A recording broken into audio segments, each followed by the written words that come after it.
बिस्मिल्लाहिर्रहमानिर्रहीम, अस्सलाम वालेकुम। लाइव डॉक्टर शाहिद मसूद के साथ मैं हूं सुमेरा सलीम। नाज़िम, पेशावर हाई कोर्ट ने पीटीआई इंट्रा पार्टी इलेक्शन और इंतखाबी निशान से मुताल्लिक केस का फैसला सुनाते हुए तहरीक इंसाफ का इंतखाबी निशान बल्ला बहाल कर दिया है, जबकि इलेक्शन कमीशन का ये कहना है कि ताहाल पेशावर हाई कोर्ट का तहरीरी फैसला नहीं मिला है। कल इलेक्शन कमीशन में मुशावरती इजलास भी होगा। इसके अलावा 9 मई के मुकदमात में बानी पीटीआई से आज जडियाला जेल में तफ्तीश भी हुई है। इसके अलावा भी दीगर मौज़ूआत पर आज हम गुफ्तगू करेंगे। स्टूडियो में हमारे साथ मौजूद है डॉक्टर शाहिद मसूद। अस्सलाम वालेकुम डॉक्टर साहब। वालेकुम जी, आपको भी नहीं। डॉक्टर साहब, आज तो है पेशावर हाई कोर्ट ने पीटीआई इंट्रा पार्टी इलेक्शन और इंतखाबी निशान से मुताल्लिक केस का फैसला सुनाते हुए पीटीआई का जो इंतखाबी निशान था उसे बहाल कर दिया है, और दूसरी जानब इलेक्शन ट्रिब्यूनल ने लाहौर के बाद मियांवाली से भी बानी पीटीआई को इलेक्शन लड़ने के लिए नाअहल करार दे दिया है। क्या कहेंगे? देखिए, बड़ी तेज़ी के साथ फैसले आ रहे हैं, क्योंकि उसकी वजह ये कि ये अपीलों के और इलेक्शन कमीशन के और निशानात के चूँकि आखिरी दिन थे सारे, तो अब जाहिर है कि बहुत सारी बातें सामने आ रही हैं और इलेक्शंस की तरफ मुल्क जा रहा है, और ये मेरा ख्याल से बड़ा अच्छा फैसला आया कि बल्ले का निशान मिला, वरना तो वो कन्फ्यूजन बरकरार रहता। पीटीआई के लिए बड़ी अच्छी बात है ये जी। और उसमें अब ये है कि मतलब अब मैदान सजेगा। जाहिर है कि उम्मीदवार बल्ले के निशान के साथ खड़े होंगे, उनके नाम मेरे ख्याल से आज या कल में फाइनल, जैसे ही नाम दूसरी जमातें अपने कैंडिडेट्स के अनाउंस करेंगी तो साथ ही तहरीक इंसाफ भी कर देगी, पीपल्स पार्टी भी कर देगी, बाकी पार्टियां भी कर देंगी। फिर उसके बाद वो जाहिर है कि आपस में मुज़ाकरात होंगे और किस तरह से सबबंदी होती है और ये सारे मामला। और वही बात दोबारा कहूँगा कि सियासी जमातों को अपने मंशूर के साथ, सॉलिड मंशूर के साथ सामने आना चाहिए, और लोगों को भी मंशूर की बुनियाद पे, शख्सियात को छोड़ के मंशूर की बुनियाद पे, इसको छोड़ ये जो बात होती है ना कि खंबा भी खड़ा कर दें, और ये ठीक है, लोग बात अपनी जगह, उसके नाम पे खंबा भी खड़ा, ऐसे ये इंसान की तौहीन है, इंसानों के शऊर की तौहीन है होती है ये जुमला। जिस तरह मैं समझता हूँ ना कि किसी के नाम पे कोई खंबा भी खड़ा कर दे, कभी जानवर का नाम भी लेते हैं, उसको भी लोग वोट डाल देंगे, ठीक है, लेकिन यह है कि ये शऊर की तौहीन है। जो वोट है उसको बहुत सोच समझ के, और अपने इलाके में उसने क्या करना है, वो आता है नहीं आता, वो कभी झांकता भी है कि नहीं झांकता अपने इलाके में, वापस तरक्याती काम करवाता है नहीं करवाता, तो वो पूरा और फिर उसके बाद ये है कि मतलब तालीम के लिए क्या करना है, सेहत के लिए क्या करना है, सिक्योरिटी भी क्या ख्याल है पार्टीज़ के, बाकी सारे वो फिर मंशूर अब आएंगे, मेरे ख्याल से आ जाने चाहिए। कुछ पार्टियों की तो आ गए, एमकेएम का भी आ गया है और पीपल्स पार्टी का भी आ गया है, लेकिन यह है कि वो प्रॉपर मंशूर आने चाहिए, ठीक है, प्रॉपर अंदाज में, जहाँ लोगों को इस बात का यकीन भी हो। तो मालूम तहरीक इंसाफ का भी मंशूर आना चाहिए, ठीक है ना, कि आइंदा किस किस को लेना है, किस किस को नहीं लेना। मतलब फिर दोबारा जो है वो कोई वसीम अकरम प्लस बनने के चक्कर में जो है वो पंजाब और ये सारे मामला जहाँ जिस खराबी तक पहुँचे हैं वो ना पहुँचें, गवर्नेंस हो, मसाइल हल हो, तो सारी पार्टियां जो हैं वो इसमें हिस्सा लें और मुल्क जो है वो आगे चले। और अभी तक तो ये नज़र आ रहा है। बाकी वो मुजाहिर नकवी साहब का मामला जो है उस पर मैं कुछ कमेंट्स नहीं दूंगा। ये मेरा ख्याल है और भी एक दो शख्सियात हैं यहाँ पे जिनके इस्तीफ़े वगैरह की बात चल रही है। मैंने उस दिन भी बात की थी कि और भी इस्तीफ़े आने वाले हैं, अभी भी मैं कह रहा हूँ कि शायद एक दो और इस्तीफ़े आ जाएँ आने वाले दिनों में। लेकिन यह है कि वो मैटर इसलिए नहीं करता कि असल बात तो रियासत की है, मुल्क में आगे जाना है, तो अब शख्सियात इतना नहीं मैटर करती हैं। एक शख्स चला जाएगा, दूसरा शख्स उसकी जगह ले लेगा, मुल्क को आगे बढ़ाना है। और उसमें यह है कि ये जो फैसले आ रहे हैं उनके नतीजे में तलखी कम हुई है। आज इलेक्शन कमीशन को दोबारा जाना भी नहीं चाहिए, ठीक है, बल्ले का निशान, बस इतना कोई मतलब ऐसा कि एक पार्टी है उसने उनके लोगों ने हिस्सा लेना है, भाई आप उनको निशान तो दें, वरना तो और मतलब है कि कन्फ्यूजन बरकरार रहता। तो तहरीक इंसाफ को आज बहुत बड़ा मेरा ख्याल है कि उनको एक सुकून मिला है, और वरना तो ये था कि जी किसी और छोटी पार्टी का निशान ले लें, ये ले लें, लोग परेशान थे आगे पीछे दाएं बाएं। तो एक उनको भी और बाकी जमातों को भी एक तरह से आप समझें कि अब सब इसमें जाएं और अपने अपना मंशूर पेश करें। और ये जो हरासा वगैरह हो रहे हैं लोग सारे, इसके ऊपर भी मेरे ख्याल से अदालत जो है वो चीफ सेक्रेटरीज को, इलेक्शन कमीशन भी इस पर एक्शन ले और फिर इलेक्शन की तरफ आगे बढ़ें और ये मंशूर सामने लाएं, तालीम पे, खारजा पॉलिसी, ये सारा। और ऐसा होना चाहिए। अब होगा नहीं होगा वो अलग चीज़ है, लेकिन ऐसा होना चाहिए। और इसी तरह से इलेक्शंस होते भी हैं दुनिया में, होते थे, अब तो खैर शख्सियात की बुनियाद पे होते हैं हर जगह, लेकिन ये है कि वो इस तरह होने चाहिए। दूसरी जो बात है वो ये है कि बदकिस्मती से, जो मैंने कल भी बात की थी कि जो सेक्रेटरी ब्लिंकन का दौरा है वो कोई बहुत ज़्यादा जो है वो बहुत ज़्यादा क्या, कोई भी उसमें अभी तक पेशरफ्त नहीं हुई उस दौरे में। और ये उनका चौथा दौरा है 7 अक्टूबर के बाद, लेकिन उनकी मुलाकातें भी हुई हैं तकरीबन सबसे। उनका दौरा शुरू हुआ था, हम जानते हैं, तुर्की से, और तुर्की के बाद यूनान, यूनान से वो फिर उसके बाद मुत्तहदा अरब अमारात, सऊदी अरेबिया, कतर, वहाँ सारा करते। लेकिन यह है कि जो इसराइल में उनका मामला कल ख़राब हुआ है और इसराइल में बात नहीं बनी, और सारी बातें तो हो गई, लेकिन एक लफ्ज़ जो है वो उनके एक ख़ास लफ्ज़ उनकी ज़बान से अदा नहीं हो सका, और वो है सीज़ फायर। दुनिया जिसको सुनना चाह रही है, तो सीज़ फायर का लफ्ज़ जो है उनकी ज़बान से इस्तेमाल नहीं निकला। लेकिन उसके साथ ही वो ये भी जानते हैं कि इस दौरे से अगर वो वापस जाते हैं कुछ भी हासिल किए बगैर, तो पीछे फिर जो ख़ित्ता है और दुनिया है वो बड़े शोलों की लपेट में आ जाएगा। तो कोई ना कोई इसमें पेशरफ्त होना ज़रूरी है। इसमें जो नेतन्याहू के साथ और बाकी जो वॉर कैबिनेट वगैरह में तो वो नहीं बैठे, लेकिन नेतन्याहू के साथ उनकी जो बात हुई है उसमें नेतन्याहू जो हैं वो ये कह रहे हैं कि जी हम फतह के बिल्कुल करीब पहुंच गए हैं और हमने जो है वो सारे लोगों को ख़त्म कर दिए, अपने दुश्मनों को। अच्छा, बाहर उनको गालियाँ पड़ रही हैं नेतन्याहू को, इसराइल के अंदर भी बहुत मुजाहरे हो रहे हैं उनके ख़िलाफ़ और पूरी दुनिया में भी। लेकिन ये है कि तो सेक्रेटरी ब्लिंकन जो हैं वो फिर आज वो रमल्ला चले गए। आज उन्होंने वहाँ जाके मगरिब किनारे पे उन्होंने मुलाकात की सदर महमूद अब्बास से, फ़लस्तीनी अथॉरिटी के सदर महमूद अब्बास से, और वो मुलाकात बड़ी तल्ख़ थी। वो मुलाकात बड़ी तल्ख़ थी, दो हवालों से तल्ख़ थी। एक तो ये है कि वहाँ पे बहुत बड़ी तादाद में मगरिबी किनारे पे का जो इलाका है वेस्ट बैंक, वहाँ पे फ़लस्तीनियों ने मुजाहरे किए, बहुत बड़ी तादाद में सैकड़ों फ़लस्तीनी वहाँ जमा हो गए, और उन्होंने कहा कि हम आपको यहाँ पे खुशामदीद नहीं कहते, आप यहाँ से जाएं। और बिल्कुल यहाँ से उनके ख़िलाफ़ नारेबाजी भी हुई और बहुत मुजाहरा, बहुत बड़ा फ़लस्तीनियों का मुजाहरा जो है वहाँ पे हुआ। और उसको ज़ाहिर है कि वैसे तो इसराइल के लोग जाके वहाँ गोलियां मार देते हैं और उठा के, लेकिन अब चूंकि ब्लिंकन आ रहे थे तो इन्होंने शो करना था कि हम तो कुछ भी नहीं करते, तो इन्होंने जो जैसे पीछे हटे तो फ़लस्तीनी बाहर निकला है, उन्होंने मुजाहरा किया खूब। और उसके बाद उन्हीं मुजाहरों के दौरान फिर फ़लस्तीनी अथॉरिटी के जो लोग हैं, जो कि इन दिनों जिनको इसराइल ने बिल्कुल वहाँ पर जो मज़ालिम इसराइल ढा रहा है उसके नतीजे में जो बिल्कुल साइड लाइन हुए थे, उन्होंने फिर आके मुजाहिरीन को कहा कि आप नहीं, यहाँ पर सेक्रेटरी ब्लिंकन आए हैं और वो प्रेसिडेंट महमूद अब्बास से मिल रहे हैं। और बात फिर महमूद अब्बास से उनकी मुलाकात हुई और दोनों तरफ से वफूद थे, 1-on-1 मीटिंग नहीं हुई, दोनों तरफ से वफूद थे और वो मुलाकात तल्ख़ हुई।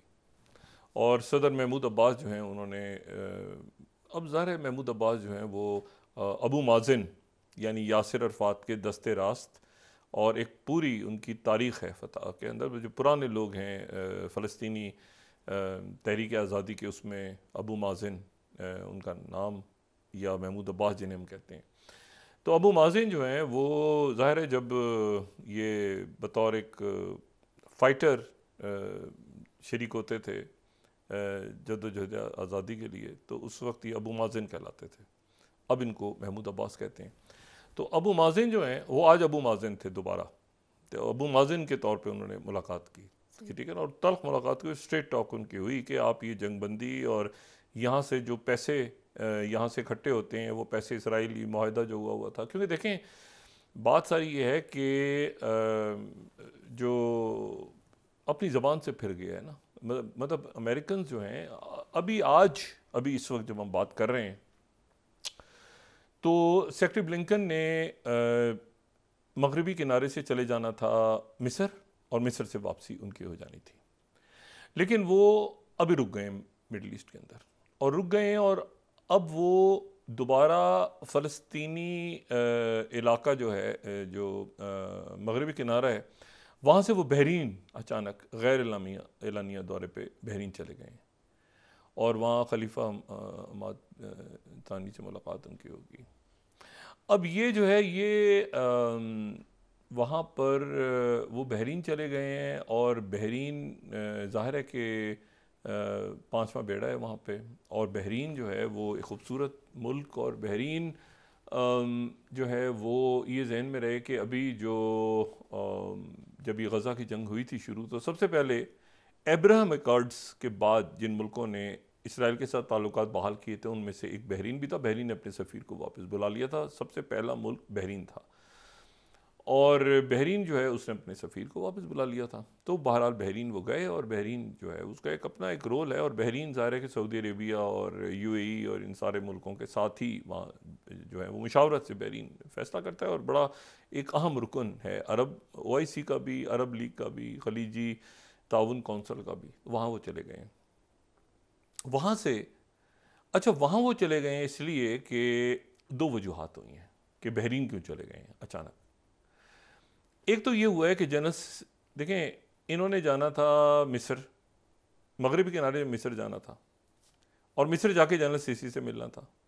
जनरल सीसी जो हैं वो उर्दन पहुंच गए हैं, और महमूद अब्बास भी उर्दन पहुंच गए हैं, और उर्दन में आज 3 जो रहनुमा हैं उनकी मुलाकात हो रही है अक़बा पैलेस। अक़बा जो है ये इलाका है, ये साहिली शहर है बहर अहमर का उर्दन में, तो ओमान में नहीं, अक़बा के इलाके में। वहाँ पर मुलाकात हो रही है जनरल सीसी की, शाह अब्दुल्ला दोइम की और सदर महमूद अब्बास की, और यानी मेज़बान जो हैं वो उर्दन के शाह अब्दुल्ला हैं।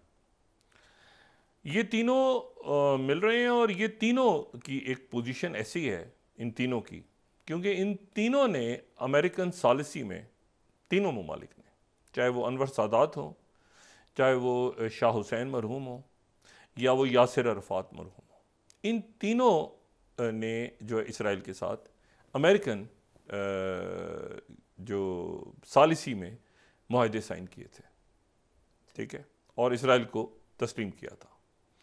और तस्लीम इसलिए किया था कि उसकी कुछ शराइत थी कि, और उसकी बुनियादी शर्त ये थी कि दो रियासतें कायम होंगी। अब उस मुआहदे के अंदर ये फरीक थे ना, मतलब यासिर अरफात क्यों मानते अगर उनको ये इल्म होता कि ये ABC जो वेस्टर्न जो वेस्ट बैंक है, यहाँ पे कुछ अरसे के अंदर एक आज़ाद रियासत, यही तय हुआ था ना ऑस्लो में भी और इससे पहले भी, और अनवर सादात की तो जान चली गई थी इस मुआहदे के बाद, ठीक है। इस हद तक उनको तनकीद का निशान बनना पड़ा था ये मुआहदा साइन करके।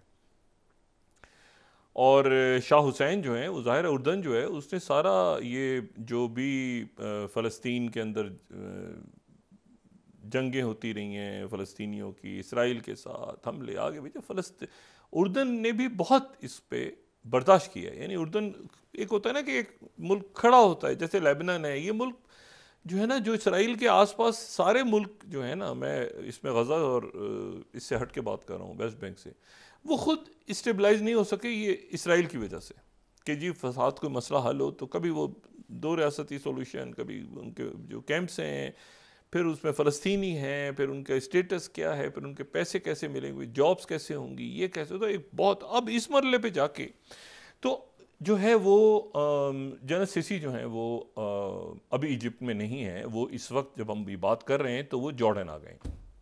अच्छा जो जॉर्डन आ गए तो सेक्रेटरी ब्लिंकन अब क्या करते हैं, सेक्रेटरी ब्लिंकन जाएंगे बहरीन, और बहरीन से वो जॉर्डन, वो इजिप्ट कल पहुंचेंगे।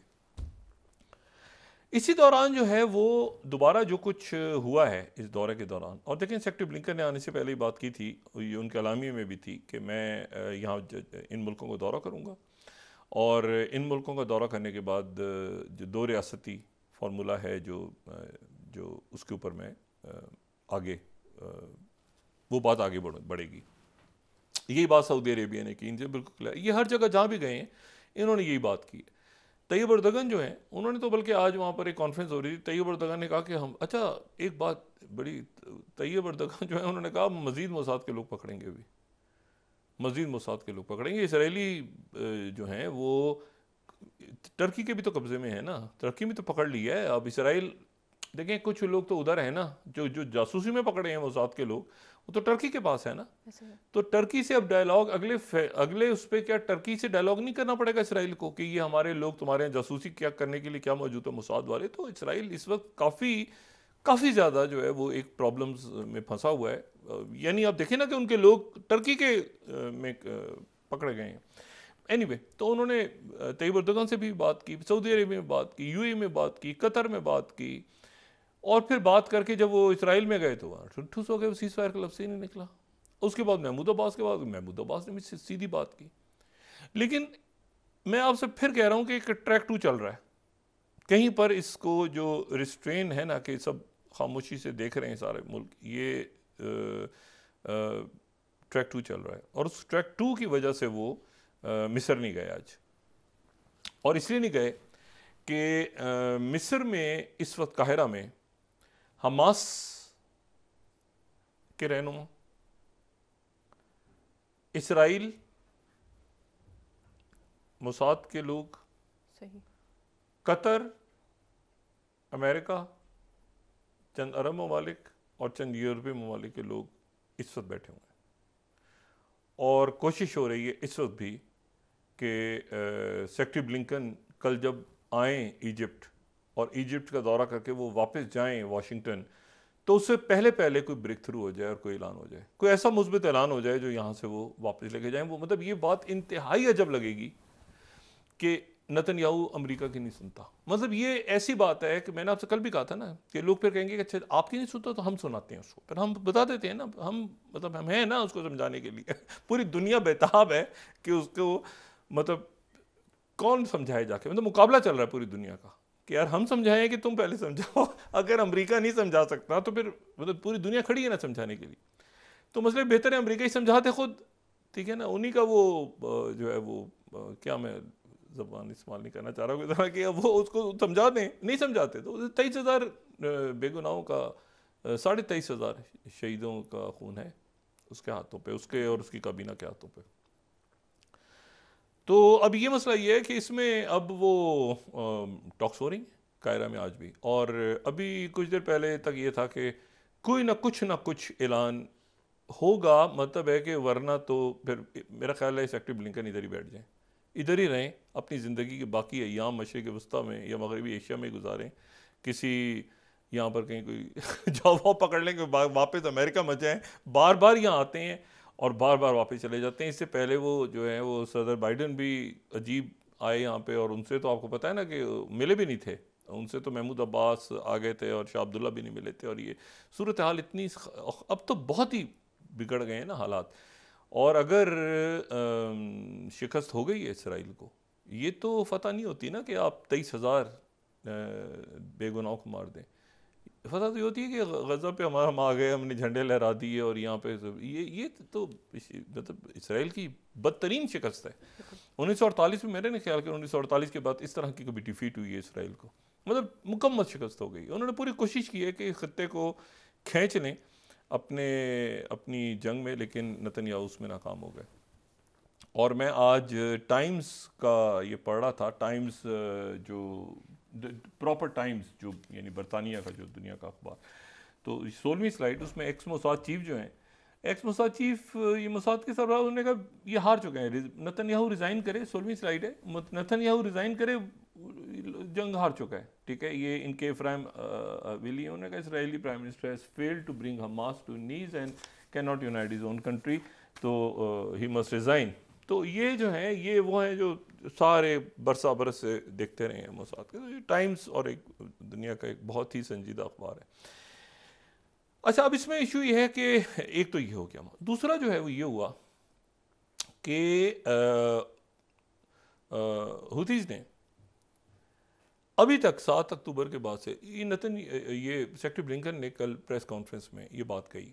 उन्होंने कहा कि जी हम एक जहाँ और बहुत सारे उन्होंने कहा जी ये बहर अहमर के अंदर जो हो रहा है हम इसके ऊपर बड़ी हमारी नज़र है और ये हम इसके ऊपर भी अमेरिका जो है वो ये करेगा और ऐसे करेगा और ये करेगा। उन्होंने जैसी बात की थोड़ी देर के बाद जो है हुतीज़ ने अब तक जितने हमले हुए हैं बहर अहमर में, उन्होंने सबसे बड़ा उन्होंने इस पे हमला कर दिया यहाँ पे मुख्तलिफ जहाज़ों पे। अच्छा, अब उस पे जो और वो जो उसके वो इतना बड़ा हमला था कि मैं उसके ऊपर क्या बात करूं। मैं सिर्फ यूएस सेंट कॉम का एलामिया उस पर दिखा देता हूं कि सेंट कॉम ने ये कहा कि ये 26वां, जो सेकंड स्लाइड है, कि 26वां अटैक है शिपिंग लेन्स पे। और इसमें जो है वो उनका कहना ये है कि 21 ड्रोन्स मारे गए। अब अच्छा, ये इसको यहाँ ये देखें ज़रा क्या है इसमें। इसमें यह है कि एंटीशिप मिसाइल्स और एंटीशिप बैलिस्टिक्स और complex attack of Iranian design one way attack, यानी यूएवीज, और वो तो अलग है ना, वो तो रॉकेट्स हो गए। एंटीशिप मिसाइल भी मारे और फिर एंटीशिप बैलिस्टिक मिसाइल भी मारा यमन से।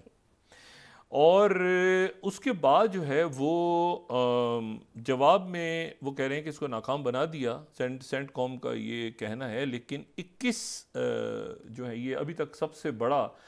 अच्छा, फिर वो कह रहे हैं इसमें 18, देखें 18 यूएवीज हैं, 2 एंटीशिप क्रूज मिसाइल्स हैं, 1 एंटीशिप बैलिस्टिक मिसाइल है। अच्छा, इनको गिरा दिया। फिर वहाँ पर आइजनहार, यूएसएस आइजनहार मौजूद था, यूएसएस ग्रेवली मौजूद था, यूएसएस लेबॉन मौजूद था, यूएसएस मेसन मौजूद था, और यूनाइटेड किंगडम का, बरतानिया का जो एचएमएस डायमंड, इन सब ने, ये 26वां अटैक था। कोई इंजरीज या डैमेज नहीं हुआ। अच्छा, ये अब ये जहन में रखें कि इससे पहले जो है वो 3 कश्तियाँ डुबोती थी उन्होंने, लेकिन वो कश्तियाँ थी ये यमन से ये यानी यमन से प्रॉपर फायर हुआ है अमेरिका के, और ये जंगी जहाज़ों पे हुआ है। ये किसी शिपिंग लेन, किसी कंटेनर पे नहीं हुआ।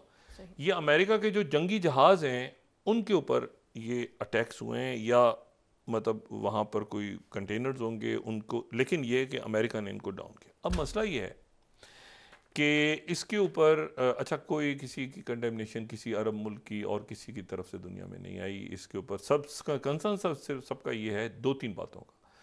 एक तो यह कि बहरा अमर के अंदर जो शिपिंग लेन्स हैं उन्हें खुलना चाहिए, क्योंकि उसके नतीजे में पूरी दुनिया में तबाही आएगी। पहले ही आपको पता है ब्लैक सी की वजह से, यूक्रेन वॉर की वजह से जो गंदम का मामला रुका है पूरी दुनिया में, वो अभी तक ग्रेन डील नहीं हो सकी। तो वो एक मसला बहुत बड़ा है। दूसरा मसला ये है कि ये जो बहरा अमर से गुजरने वाले जहाज़ हैं, अच्छा वो जहाज़, अब ये जहाज़ तो इसराइल का भी नहीं है, कोई जहाज़ कोई इंडिया का है, कोई जहाज़ जो है वो लाइबेरिया का परचम है, कोई किसी का कुछ का तो अगर ये पूरी लेंस ही, और फिर ये इनका जो कज़ाकों के साथ जो एक हो गया सिलसिला। लेकिन ये है कि ये भरपूर खड़े हैं। बहरहाल ये कह रहे हैं कि गज़ा का मसला हल कराओ, और गज़ा का मसला हल कराओ, और गज़ा के साथ हम खड़े हैं। मतलब हूतीज़ ने भी एक कमाल इस वक्त जो है ना, एक उनका रोल है। और उससे पहले आप ये देखें कि टाइमिंग्स, कि उससे पहले हूतीज़ का जो सऊदी अरेबिया और यूएई के साथ उनकी सुलह हो गई। तो और बहरा और यमन, मैंने कल भी बात की थी कि यमन के अंदर या इराक के अंदर या लिबनान के अंदर या शाम के अंदर या सूडान में हम बात नहीं कर रहे, वहाँ क्या हो रहा है देखें। ज़रा सी तवज्जो हटती है तो वहाँ पे खाना जंगी शुरू हो जाती है दोबारा, ठीक है। उसके वहाँ से ध्यान हटता है तो इथोपिया में शुरू हो जाता है। तो बड़ी मुश्किलों से ये यमन तो बिल्कुल एक बड़ा ही उसकी जियो स्ट्रेटेजिक पोजीशन भी है, वैसे भी लोग अच्छे अहम जगह है, तो इसलिए वहाँ पे जो माहिदा हुआ है वो माहिदा अपनी जगह रहना चाहिए। सवाल ये है कि ये क्या हूतीज़ ने किया? नहीं, यमन की फ़ौज ने आज उसको ऑन कर लिया। आज यमन की फ़ौज, यमन में जो फ़ौज मौजूद है, उन्होंने कहा उसमें सुन्नी भी हैं, उसमें जो हूती से हट के भी लोग हैं, उनकी जो आर्मी है, उन्होंने कहा कि हमारी तरफ से जो गज़ा में जो कुछ हो रहा है तो ये हमें, ठीक है, और अगर आप यहाँ पर कार्रवाई करेंगे तो यमन के ख़िलाफ़ करेंगे, यमन बतौर मुल्क उसके ख़िलाफ़ करेंगे, और ये हमने किया। अब यहाँ पे जवाब अमेरिका किस तरह रिस्पॉन्ड करेगा कि यमन पे अटैक कर देगा अमेरिका, और यमन पे क्या सना पे अटैक कर देगा, फ़ौजें उतार देगा। तो ये अब एक ऐसा मामला है जिसको अफ़ाम व तफ़हीम से डायलॉग के ज़रिए ज़रूरी करना ज़रूरी है। इनके जो होस्टेजेस हैं हमास के पास, वो वहाँ से उनकी रिहाई हो। हमास की जो डिमांड्स हैं प्रिजनर्स की, जो भी उन मामला तय होता है। और उसके बाद कल और परसों के 2 दिन ये जो बैनुल-अक़वामी अदालत इंसाफ है। अच्छा, मैं इसमें थोड़ा सा ये चार्ट दिखाना चाह रहा हूँ। कि इसराइल को जनूबी अफ्रीका लेके चला गया। अगर हम स्लाइड दिखा सकें, बैनुल अक़वामी अदालत इंसाफ जो है उसमें और यानी ICJ में और ICC में फ़र्क है, दोनों में फ़र्क है। ये फ़र्क जो है अगर हम इस चार्ट को जरा ऊपर से दिखा सकें, एक है इंटरनेशनल कोर्ट ऑफ जस्टिस और एक है इंटरनेशनल क्रिमिनल कोर्ट। ये international criminal court United Nations का हिस्सा नहीं है। जो आलमी अदालत इंसाफ है ये वो है जहां पर जंगी जराइम के, जर्मन्स के, दोनों हैं, दोनों हेग में, लेकिन एक यूनाइटेड नेशंस का है और एक यूनाइटेड नेशंस का नहीं है। ये उसकी वो हैसियत नहीं है इंटरनेशनल क्रिमिनल कोर्ट की। इंटरनेशनल ये मुकदमा जा रहा है ICJ में और ICJ में ये मुकदमा जा रहा है और इसके अंदर इसकी जुरिस्डिक्शन क्या है कि तमाम अक़वाम मुत्तहिदा के मेंबर इसके इसके रुकन है। इसराइल पहली दफ़ा जा रहा है। इसराइल को पहली दफ़ा कोई मुल्क लेके गया और कमाल की बात यह है कि वो जनूबी अफ्रीका लेके गया, यानी कोई मुस्लिम मुल्क नहीं लेके गया, जनूबी अफ्रीका लेके गया। अच्छा, वहां पे होता क्या है, रियासतों के दरमियान, वहां इंडिविजुअल्स के दरमियान आप देखें ना फ़र्क है, ठीक है। एक उसमें जो ICC है उसमें इंडिविजुअल्स और UN का वो हिस्सा नहीं है, 2002 में वो बना था। यहां पर जो है ये लीगल डिस्प्यूट्स हैं रियासतों के दरमियान और फिर यहाँ पे ये जो है इंडोर्समेंट पावर जो है वो चली जाती है, ये यूनाइटेड सिक्योरिटी काउंसिल जजमेंट्स को करे, इसके ऊपर भी कुछ नहीं, उसके ऊपर भी। अच्छा, तो ये सिलसिला सारा। अब सवाल ये है कि इनके साथ कौन है? जनूबी अफ्रीका के साथ कोई गया कि नहीं गया? ये खाली जनूबी अफ्रीका का काम था। तो OIC ने बतौर एक फोरम जिसमें तमाम अरब ममालिक, तमाम गैर अरब मुसलमान ममालिक, पाकिस्तान, तुर्की, ईरान, OIC ने इस मुकदमे में जनूबी अफ्रीका के साथ खड़े होने का फैसला कर लिया है। OIC ने, मिस्र भी, उर्दन भी, वो OIC। और ये मुकदमा कल और परसों ये शुरू हो रहा है और दोनों मुल्कों से जाहिर है कि जज जो हैं वो हायर किए हैं बड़े लीगल, क्योंकि दुनिया में तमाशा एक लगेगा ना पूरी दुनिया में कि जी हेयरिंग हो रही है गज़ा के ऊपर, वहाँ मुजाहरे होंगे, क्या होगा, एक में बाहर लोग जमा हो रहे हैं और वहाँ इसराइल का केस किस तरह से। अच्छा, उन्होंने 84 सफ़े का पेपर तैयार किया है जनूबी अफ्रीका ने, उसमें इनके बयानात लगाए हैं वज़रा के कि हम जो है इनको मिटा देंगे और न्यूक्लियर बॉम्ब गिरा देंगे गज़ा पे, और उनके पूरा एक 84 सफ़ात का पलंदा है। और इस के ऊपर कोशिश ये है जनूबी अफ्रीका की, बाइंडिंग नहीं है। हो सकता है ये कामयाब हो जाए, हो सकता है कामयाब ना हो, लेकिन इसराइल की पोजीशन बड़ी ख़राब है, ठीक है ना। वो ये कहेंगे कि हमारे लोग गए, ये हुआ वो हुआ, लेकिन ये ज़हन में रखें कि ये जो इसके 15 जज होते हैं, इसमें जो अदालत बैठेगी 15 जज साहिबान की बैठेगी इसमें आलमी अदालत, और 15 जज साहिबान के जो सरबराह हैं, यानी उस अदालत के जो चीफ जस्टिस हैं, आप समझ लें वो अमेरिका से हैं, और बाकी जो हैं उसमें एक भारत से हैं, एक उसमें सोमालिया से हैं, एक उसमें चाइना से हैं, एक रशिया से हैं और युगांडा से हैं, मुख्तलिफ मुल्कों से हैं, ठीक है ना। एक मेरे ख्याल से जर्मन भी हैं। तो मतलब इससे कतई नज़र वहाँ पर अब क्या, और वहाँ पर ज़ाहिर है कि हेग में एक माहौल बना हुआ है, तो वहाँ पर जो है वो ये कोशिश है कि वहाँ से एक 2 दिनों के अंदर जनूबी अफ्रीका एक वहाँ से हुक्म जारी करवा ले कि सीज़ फायर की जाए फौरी तौर पे। अगर ये नेतन्याहू वगैरह नहीं माने, अच्छा इसराइल के साथ कौन सा मुल्क खड़ा है वहाँ? बज़ाहिर अमेरिका। अमेरिका से खड़ा है सिर्फ इसराइल के साथ, बाकी सारी दुनिया जो है वो तकरीबन तमाम दुनिया या खामोश है। और लॉर्ड डेविड कैमरन जो हैं, उन्होंने कल जो, क्योंकि वो हाउस ऑफ लॉर्ड के मेंबर भी हैं, जो वज़ीर ख़ारजा, जो सेक्रेटरी ख़ारजा हैं बरतानिया के, वो लॉर्ड है ना, तो हाउस ऑफ लॉर्ड के मेंबर भी हैं। अब ये लॉर्ड जो है ये एक बहुत बड़ा उनका, आप समझें कि जैसे हमारी सेनेट है उस तरह से उनका जो है वो लॉर्ड है। लॉर्ड का एक मतलब, ये जब पाकिस्तान और भारत जो है ये आज़ाद नहीं हुए थे, तो यहाँ पे जो लॉर्ड होता था उसको कहते थे लाट साहब, बड़ा लाट साहब का बच्चा, अभी तक वो कहते हैं बड़ा लाट साहब बना हुआ है। तो ये लाट साहब इस तरह का लफ्ज़ इस्तेमाल होता है, ये असल लॉर्ड को ना बड़ा लाड साहब का बच्चा है, बड़ा लाड बन के घूम रहा है। तो ये एक इस तरह से मेरे ख्याल से लाट या ऐसे करके लफ्ज़ इस्तेमाल होता था। 12 तो ये लॉर्ड हैं, तो हाउस ऑफ लॉर्ड में बहुत हंगामा हुआ कि भाई बताएं क्या पॉलिसी है गज़ा के ऊपर वहाँ खड़े। तो उसके बाद फिर लॉर्ड डेविड कैमरॉन ने वहाँ पे ये कहा कि हमारा ये मतलब इसराइल जो है वो बैनुल अक़वामी कानून तोड़ चुका है, इंटरनेशनल लॉज को तोड़ चुका है। अच्छा, मैं यहाँ पे क्योंकि ये बात बहुत बड़ी है, ग़ालिबन ये वॉर क्राइम्स में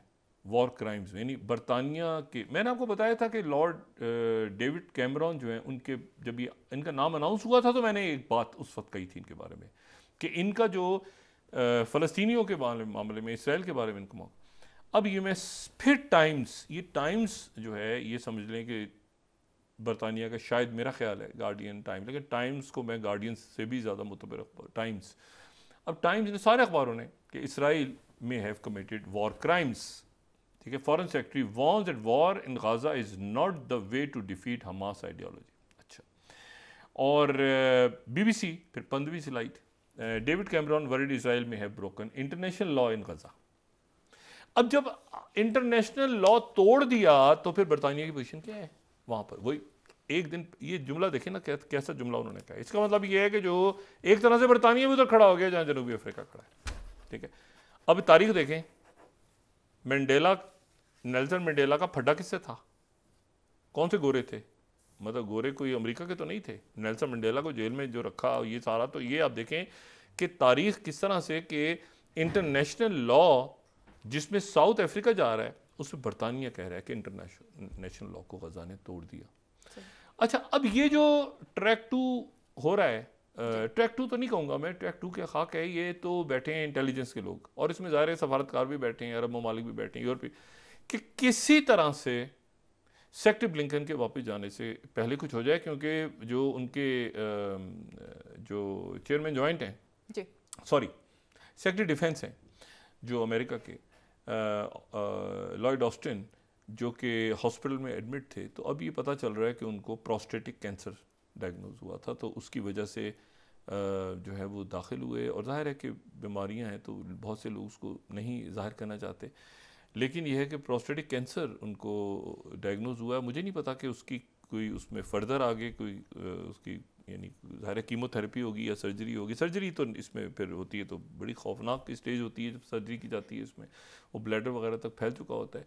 या ये है कि उसमें उन्होंने लोकल कोई यानी आप कहें कि कोई बड़ा प्रोसीजर नहीं किया, बल्कि लोग यानी कोई ओपन सर्जरी नहीं की, बल्कि कोई स्कोपी की है, तो ये या कीमोथेरेपी। लेकिन यह है कि प्रोस्टेटिक कैंसर सेक्रेटरी डिफेंस को, जो इस मरहले पे अमेरिकन सेक्रेटरी डिफेंस को 2 जंगें छिड़ी हुई हैं, ये और प्रेसिडेंट बाइडेन जो है वो उनके साथ खड़े हैं, और वो जो बातें हो रही थी कि इस्तीफ़ा दें, ये करें, वो करें, वो भी खामोशी चाह गई।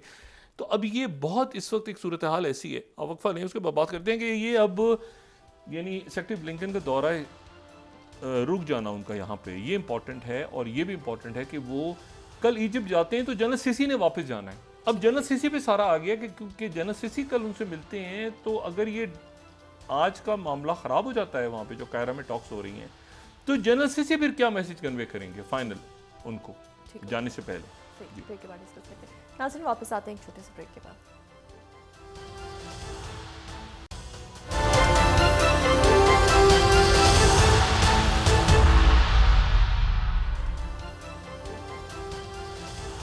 वेलकम बैक नाज़रीन।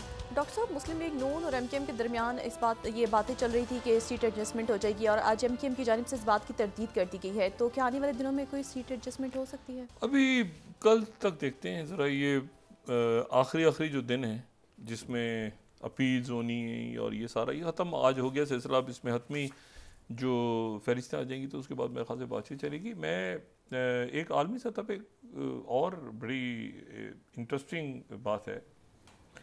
अच्छा, वो बात जो है वो ये है कि एक तो जो तुलू न्यूज़ है वो 2 खबरें आज दे रहा है, उनकी 2 खबरें इंटरेस्टिंग है।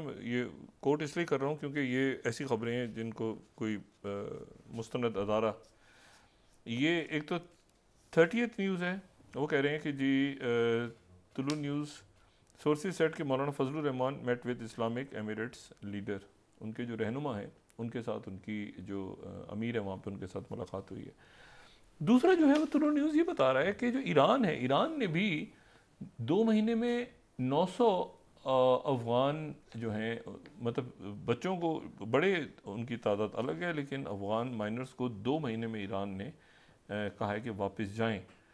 तो ईरान भी जो है वो ज़ाहिर है कि वहाँ पे अब जंग ख़त्म हुई है, तो कोई भी नहीं चाहता कि, सब चाहते हैं कि अफ़गानिस्तान स्टेबल रहे, तो वो वहाँ से वापसी का सिलसिला ईरान से भी जारी। चलो न्यूज़ कोट कर रहा हूँ।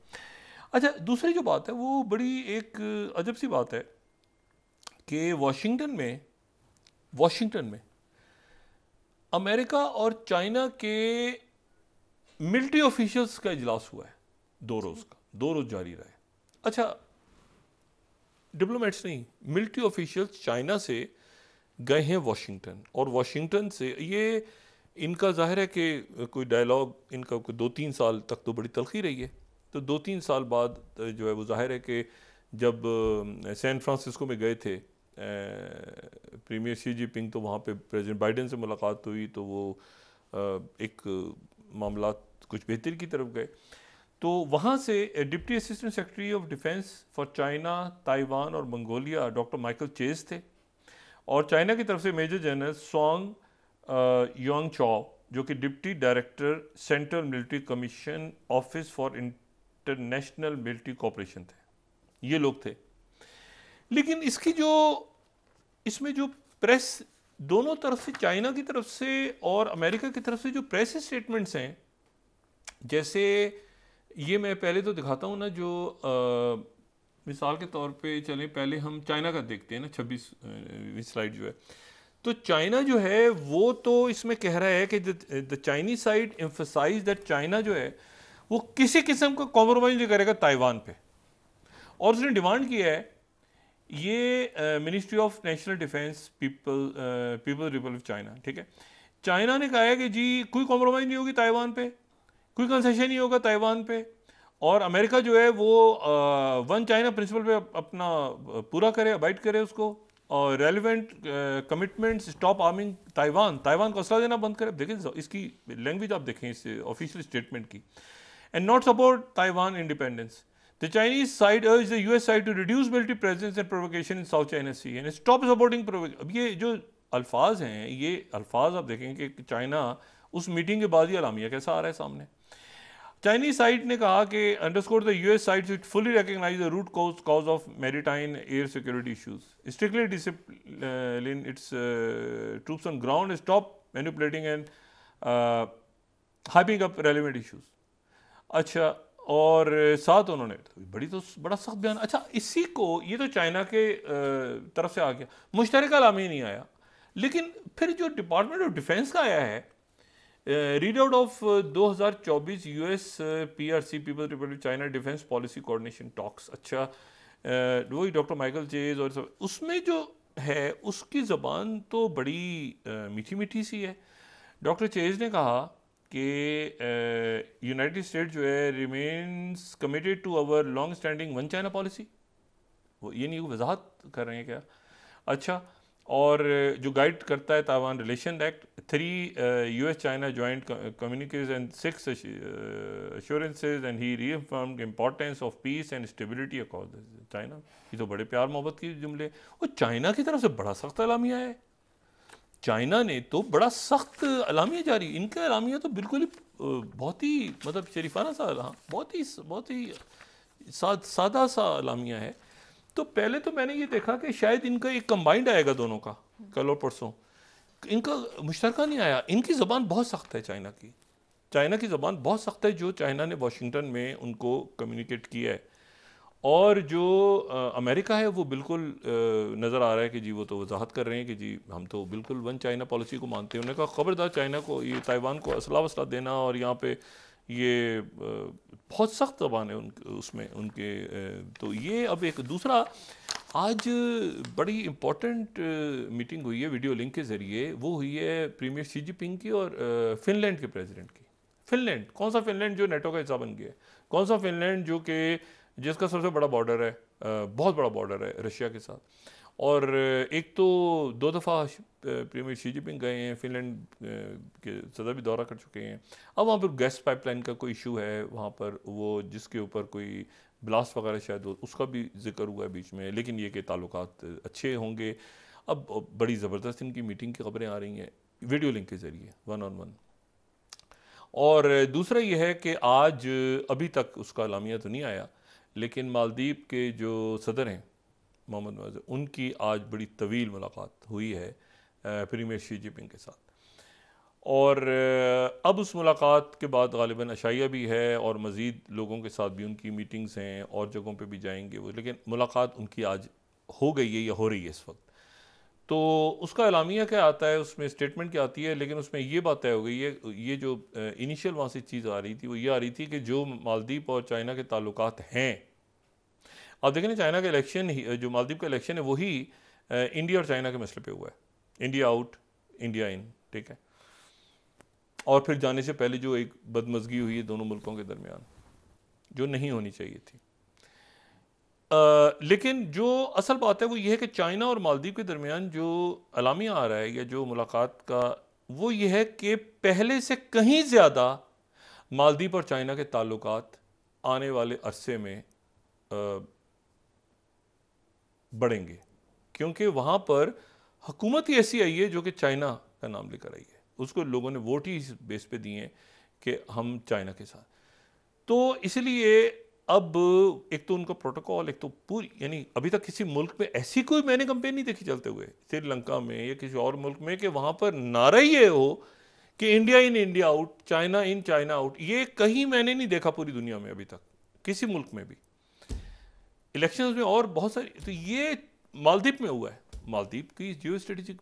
अच्छा, अब तो चाइना जो है वो पहले तो वहाँ पर ठीक है कि इन्वेस्टमेंट्स हैं और बेल्ट एंड रोड में जो मैरीटाइम है, लेकिन अब जो है वो चाइना एक बहुत ख़ास किस्म का ताल्लुक बनाने जा रहा है मालदीव के साथ। वो ताल्लुक क्या होगा, एक तो उसको जियो स्ट्रेटेजिक लोकेशन, क्योंकि वो इंडिया से बहुत उस करीब है, फिर श्रीलंका भी साथ है, फिर ये पूरे जो जज़ायर हैं इनकी, वो क्या अलामिया होगा और उसमें क्या मज़ीद चाइना जो है वो इन्वेस्टमेंट्स या स्ट्रेटेजिक या वहाँ पे शायद अपनी बेसिस भी, या ये अभी वाज़ेह हो जाएगा ये मुलाकात। लेकिन मैं इतना ज़रूर बताऊं कि जो ताल्लुकात पहले से हैं मालदीव और चाइना के, वो ताल्लुकात अब बहुत ज़्यादा बढ़ने जा रहे हैं इस दौरे के बाद। सही, जी, बहुत शुक्रिया डॉक्टर साहब। नाज़रीन, के साथ ही आज का प्रोग्राम अपने अख्ताम को पहुंचा। मुझे सुमेरा सलीम को दीजिए इजाज़त। अल्लाह ने के मान जी डॉक्टर साहब। अपने दोस्तों रिश्तेदारों गिरदोनवाह के लोगों का सब ख्याल रखिएगा। अल्लाह हाफ़िज़।